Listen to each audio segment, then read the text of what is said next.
Il est 8h38. Patrick Cohen. Le fin mot de l'info. Bonjour Raphaël Antoven. Bonjour Patrick, bonjour à tous. Le féminisme sans sans intersectionnalité, c'est juste la suprématie blanche. Voilà l'un des slogans qu'on pouvait lire lors de la Women's March qui a rassemblé des centaines de milliers d'Américaines pour les droits des femmes et la défense des immigrés. L'occasion pour vous de revenir sur ce concept d'intersectionnalité. Tu parles. L'intersectionnalité, c'est l'idée, Patrick, que tout comme les emmerdes, les injustices volent en escadrille. Pour le dire simplement, la victime d'une injustice est rarement la victime d'une seule injustice. Ainsi, l'intersectionnaliste refusera de séparer la xénophobie de l'injustice sociale, ni le féminisme de l'islamophobie. Tout ça, pour lui, doit être le même combat.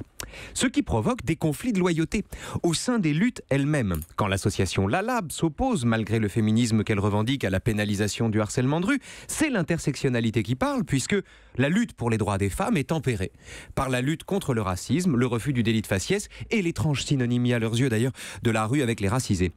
Quand Ouria Boutelja, porte-parole des indigènes de la République, exhorte ses sœurs racisées à se montrer patientes face à la violence de leurs hommes, elle remplace la lutte contre le patriarcat par la lutte antiraciste et elle se justifie ensuite en faisant valoir que le racisme lui-même est la cause du machisme des hommes racisés. Or ce genre de sophisme, c'est encore l'intersectionnalité qui le permet. Donc l'intersectionnalité est un concept contradictoire. Autant qu'un féminisme musulman ou catholique ou juif ou qu'un antiracisme non mixte. En fait, deux paradoxes sont attachés à la question de l'intersectionnalité. Le premier paradoxe, c'est que sous prétexte de convergence des luttes, on module les luttes selon le statut des combattants. On défend le droit de porter le voile au nom de la liberté, mais on est indifférent aux femmes qui luttent pour l'enlever. On défend les Palestiniennes, mais pas les Iraniennes. Pourquoi ?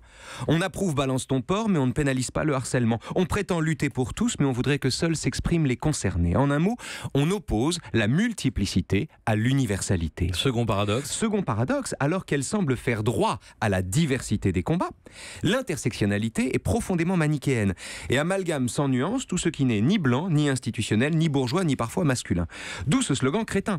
Un féminisme qui n'est pas intersectionnel, c'est la suprématie blanche. Or, c'est bien connu. Les femmes noires qui luttent uniquement contre l'excision sont en réalité des suprématistes blanches.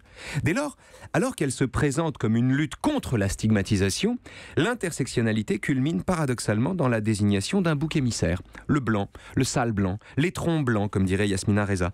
Celui qu'on peut haïr par principe et systématiquement sans être raciste, puisque le blanc est socialement dominant. Or, c'est être raciste au carré, évidemment, que de suspendre l'antiracisme lui-même à la couleur de la peau. Le fin mot de l'info. Quand les luttes convergent, elles s'opposent. Raphaël Antoven, merci à demain. Et à demain. Europe 1.